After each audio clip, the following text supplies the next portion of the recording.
To understand 555 timer IC as a monostable multivibrator, what we will do is, let's do one thing. Let's first draw the internal circuitry of the timer IC. And this will help us to understand the behavior. So the internal circuitry starts with 3 5K resistance, 1 5K, second 5K, and third 5K. Ground. And this is VCC 5K, 5K, 5K. This voltage is 1/3 VCC and it goes to the lower comparator non-inverting terminal. The inverting terminal goes to a pin called as trigger pin. This voltage is 1/3 VCC because 1, 2, 3, so it's a third fraction, 1/3 VCC. The voltage here is 2/3 VCC, and this goes to the inverting terminal of the upper comparator. The non-inverting terminal goes to another pin, and we call that pin as a threshold pin.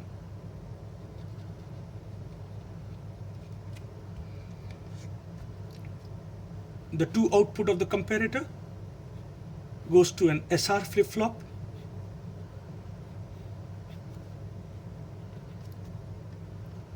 Output Q, Q bar. Q bar is my actual output, which I see the waveform with, and Q goes to a discharge transistor. Why do I call it a discharge? We will understand within few seconds. Now, one thing important to note is flip-flop is a latch. Now, what do I mean by that is, unless and until the input of the SR flip-flop changes, the output will not change, but it will remain as it was in the last state. So if in the last state it was Q is equal to 1, it will remain as Q is equal to 1 unless and until the input changes. And here I make my graph. So to make it as a monostable multivibrator, there are few changes I need to do in this particular circuitry. 1. This discharge pin needs to be connected to a VCC via a resistance. So there is some resistance R, and I connect it to pin VCC. This is my discharge pin.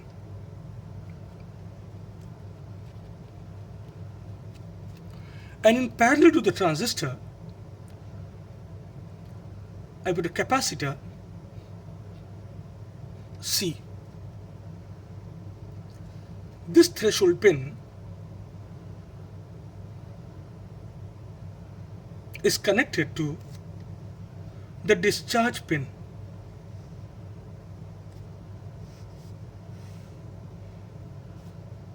So this is my discharge pin, pin number 7.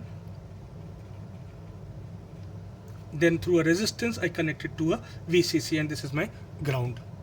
Now entire game of 555 timer IC as a monostable multivibrator is played because of this capacitor and this transistor. Now I was mentioning that this is called as a discharge transistor because this serves as a discharge path for this capacitor C.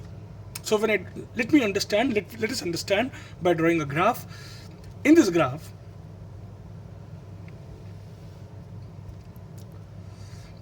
the trigger pin is always high. Always. This trigger pin is always high unless and until I want to trigger the 555 timer IC to change its state. So as we know, it's a monostable multivibrator. It will change its output only when I trigger it. So normally the trigger is always high. So when I want to change the state and I want to trigger it, what I will do is, let's I momentarily ground it. When I do a momentarily ground or a momentarily, when I make it a low potential,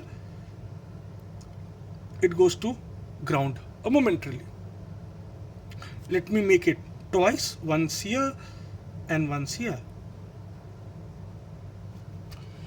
Now when we make it momentarily ground, what happens and what is the consequence of that? So this goes low and this pin is connected to the negative end of the comparator. The non-inverting is 1 by 3 VCC. So when the voltage of the trigger pin becomes less than 1 by 3 VCC, less than 1 by 3 VCC, the non-inverting voltage becomes dominant.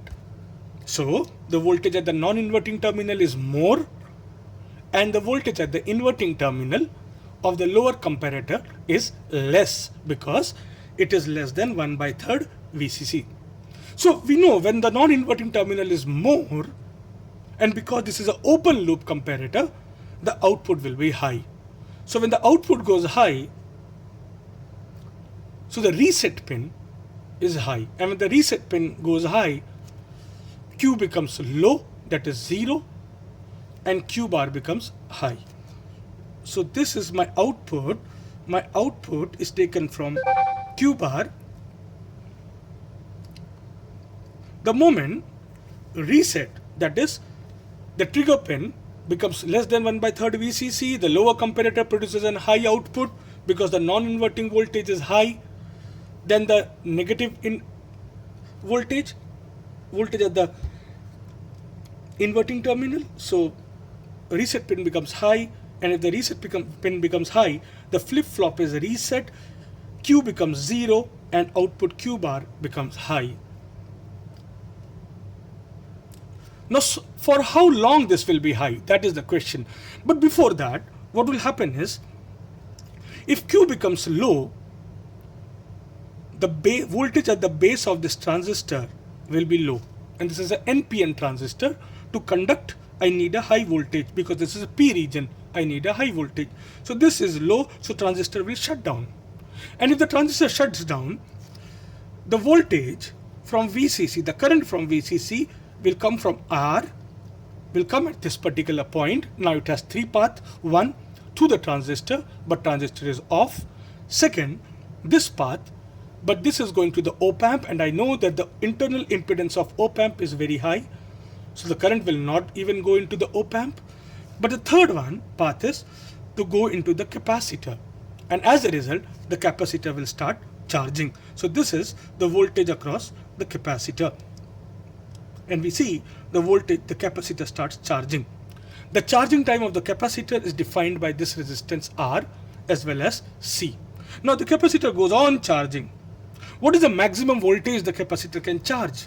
And the maximum voltage is VCC. But before it reaches to that particular stage, as it reaches to a voltage 2 by 3rd VCC, 2 by 3rd VCC, what happens is this voltage appears across the upper comparator to the threshold pin. Now for the upper comparator, the negative inverting terminal has a voltage of 2 by 3rd VCC due to the voltage divider.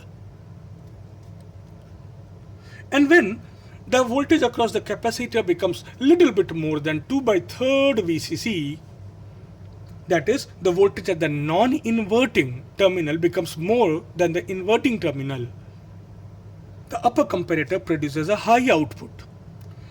The moment it produces a high output, the flip-flop set becomes high. And if set becomes high, Q becomes high and Q bar becomes low. So when will this become low? When it reaches to 2 by 3rd VCC. So output becomes low. And the moment this output becomes low and this becomes high, now the capacitor gets a path to discharge the through the transistor to the ground, and this is very immediate because there is no resistance, and therefore this path is very swift, although it takes some time, but we assume it's swift. So it changes the state, it comes back. Now it will be remaining in the ground state unless and until again I apply a trigger input with a voltage. I momentarily ground it so that the voltage becomes less than 1/3 VCC. If it becomes less than 1/3 VCC, mind you, what happened here was, as the capacitor voltage became at ground, threshold became 0. If this becomes 0, again the voltage at the inverting terminal becomes dominant, 2/3 VCC, set will become low. So again, when 1/3 VCC is applied, the trigger input is made momentarily low and the voltage becomes lesser than 1/3 VCC. The voltage at the non-inverting terminal of the lower comparator becomes dominant. This produces a high output because positive is more, negative is less. Again, the flip-flop reset is high, set is low, flip-flop will be reset. Q, when it is reset, Q will be 0 and Q bar will be high. But again, high for how much period?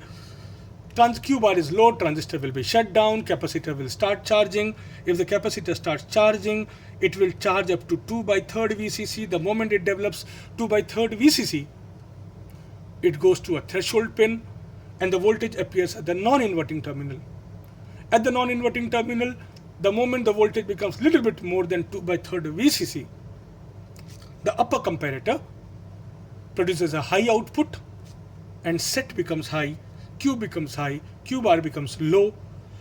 So the transistor turns on, it provides a discharge path, and since Q bar is low,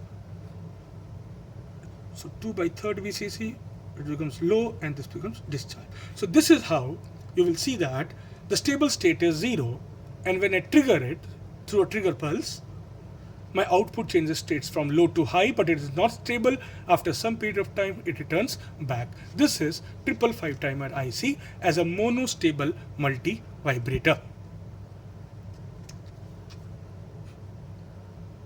That how much will be the width of this pulse is defined by the charging time, and the charging time is defined by the capacitor as well as the resistance.